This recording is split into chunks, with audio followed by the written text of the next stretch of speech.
one thing that is not clear to me yet, from an outsider perspective, is what is a Hong Konger? And this is something that me and my friends, local friends, love discussing.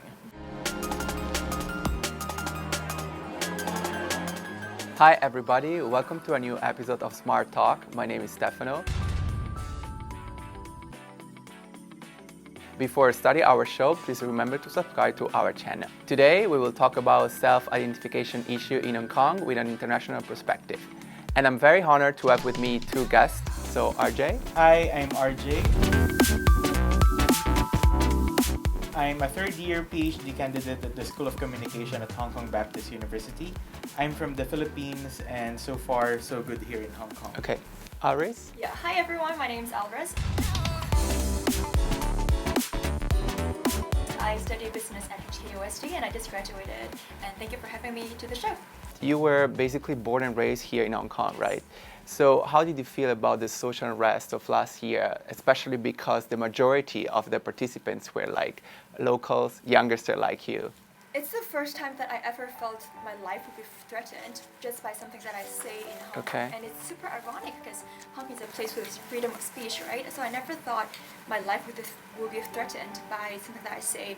And I really do feel the peer pressure because, like you said, people at my age, pretty much everyone, the majority are super aggressive and I don't even know if passionate is the Yeah. right word, but they're super passionate into the current issues. And at some point, if you're not posting about politics, if you're not talking about politics, you're wrong. You're, so-called a convict. Why aren't you caring about your society? And I feel like it became a trend that for some people who are not actually knowing what's happening because they don't want to be excluded, they just start to repost things. They just start to say whatever things that people are saying just to show that they're part of it. They're part of the trend. And you were probably, I don't know, maybe scared because, some of them were also quite violent. I was scared because, yes, it's not just because they're violent, because I also found myself being, like, not having the freedom of what I want to do. There was a time that there was a protest near my place, like just outside my apartment building.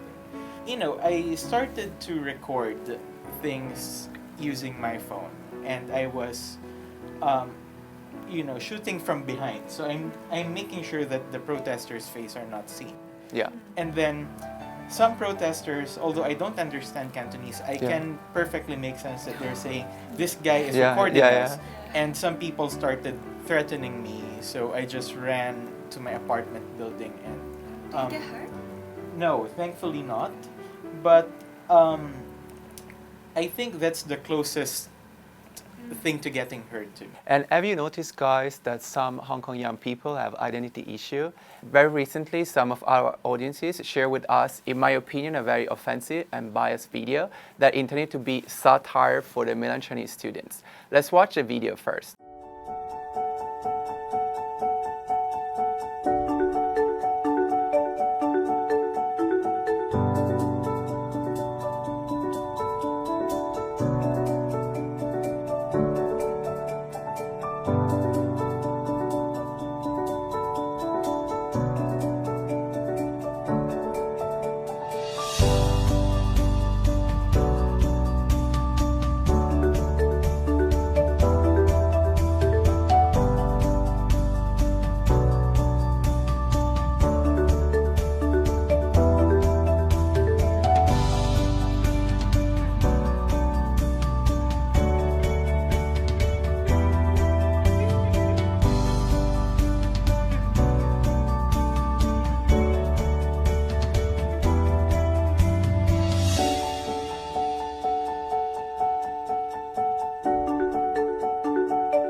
So RJ, how do you feel about this clip?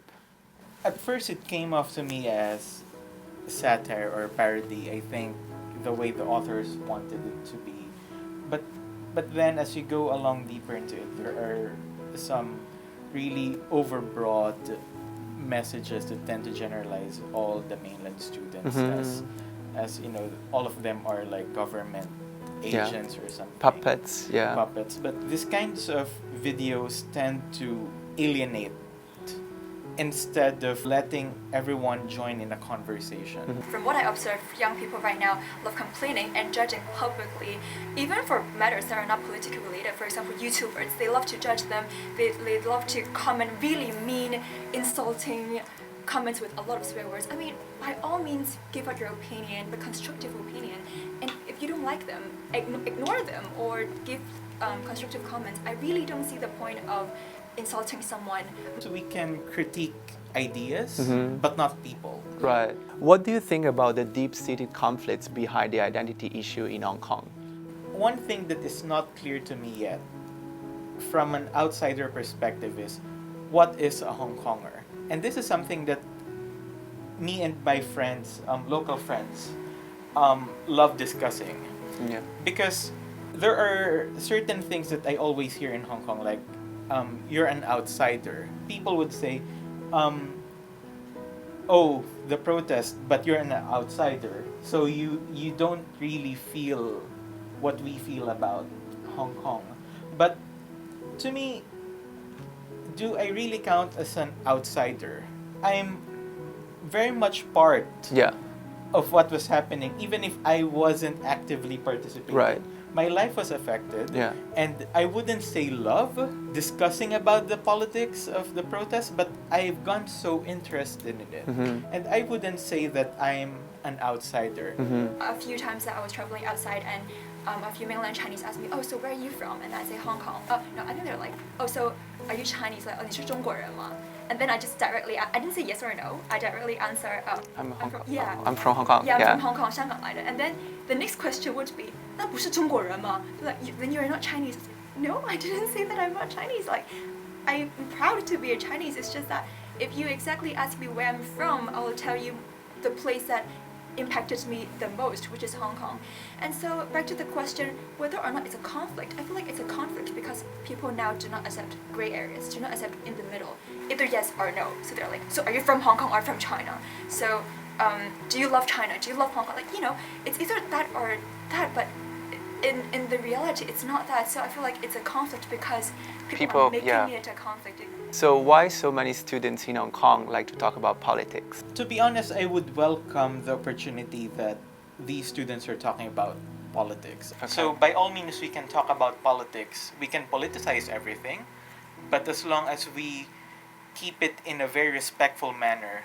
And I really think it's a trend right now. I mean, if not most of them are following the trend, that the trend right now is, as I mentioned before, if you're not posting about politics, you don't care about your society. It's wrong if you don't do this. And even now, like food could be a thing as well. Like they constantly post about, oh, I'm going to this, you know, so-called yellow restaurants, and if you accidentally went to a blue restaurant, so it's like, oh, why are you going to a blue restaurant? Like, is it really necessary to put it into your really daily life? And also these restaurants, do you know actually what's happening behind them? Right. Are they actually yellow or blue? Or maybe they're just attracting people, you know. Yeah, exactly. Back to the HKU campus video, I've noticed that there is one point. Puppets of an authoritarian regime, or Little Pink in Chinese, always being a negative impression imposed on those patriotic students from mainland China, or it's a label. For some students, their identity issue causes some extreme rejection of different values, like patriotism or even patriotic education, that for them equals to brainwashing. So guys, how do you see this prejudice over the mainland Chinese students? To me, labeling mainland Chinese students as puppets of the regime, it's really an oversimplification who mainland Chinese students are. This issue of name calling is also really exclusionary. You know, instead of showing the mainland Chinese students this is Hong Kong, this is who we are, these are the values that we are treasuring, these are the values that we hold dear into our hearts, and this is what makes Hong Kong special. By resorting to this name calling, they basically just exclude all these mainland Chinese students and fail to win them over. I'd like to comment on the brainwashing point. People, you know, will tell you to, you know, look into your mirror every day and tell that, oh, you can do it, you know, you're the best, you got this. Is that brainwashing? So the word brainwashing is really interesting and get us really thinking. Is it really a bad thing? And self as an example, I would think it's okay to brainwash us a little bit, saying that we can do it, we can empower ourselves. Maybe we are not as strong as we thought, but no harm thinking that Yeah. we have the ability. So the brainwashing thing is a really interesting topic to Yeah, think about. but why do many people consider patriotism the same as brainwashing in Hong Kong? Like for example, in the Philippines we don't call it patriotic education, but we do have some lessons at school, like you need to put your country over everything else, so nationalism, right?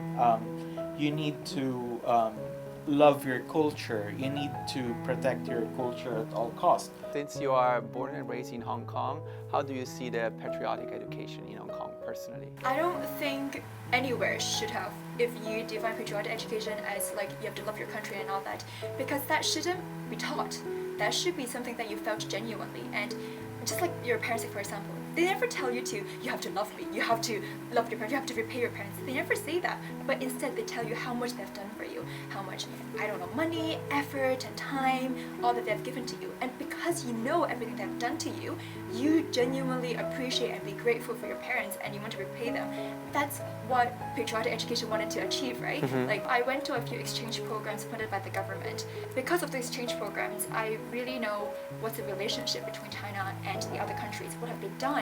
What other people see Chinese? And I think the one part that strikes me the most is that how Chinese or Hong Kongers, they migrated to elsewhere, felt about China. There's one time I talked to a Hong Kong immigrant in Belgium, and then they knew about the Chinese culture more than I do, and they feel more associated to China more than I do, and they feel like it's their responsibility to do that because they're already not in the country. They feel like they have to pass this spirit on. So even though they're second generation immigrants, their parents immigrated there, even though they haven't lived in Asia before, they still feel the need to pass that on, and that's something that we never thought about doing in Hong Kong. And yeah, after these programs, when I get back to Hong Kong, I will start to question things and see, how did we get here? And I think it's really beneficial for us, and those are the education that I think we need more in Hong Kong, instead of just patriotic education saying that you have to love your country. And how should the Hong Kong education be improved? Hong Kong students need to realize that they have so much resources at their disposal that many people from outside that don't have. Yeah. I came from a country where exchange opportunities is very rare, right? To learn about the outside world, what's going on outside the Philippines, the opportunities are so rare. To the point that one of my professors in PhD told me, you need to stop thinking only from the perspective of your own country. Because the moment you go out of the Philippines, you're a global citizen already. So Hong Kong students need to take advantage of this unique position of Hong Kong because they can get so much out of it. Right. I'm not sure if it's related to the education, but to local youngsters, that they should always get off their comfort zone and don't be afraid to meet new people. Language barrier is a thing, but I think for most Westerners, or even for Europeans, for English that is not their first language, Right. they're more than happy to discuss with you, even if you have, I don't know, so-called like broken English. So Right. don't be afraid of the language, of the culture, and just go out and talk to them, because most of the time they will be more than happy to talk to you. I think there's little voices in their head telling them, they will judge you, they will criticize you, but no one's that free to judge Right. that many people. So yeah, go out, talk to people, get out of your comfort zone, and try new things. You only live once, right? Right. This is the end of our show. Please, I want to remind to anybody who does not agree with today's opinion or with our previous opinion to challenge us and take part of our show.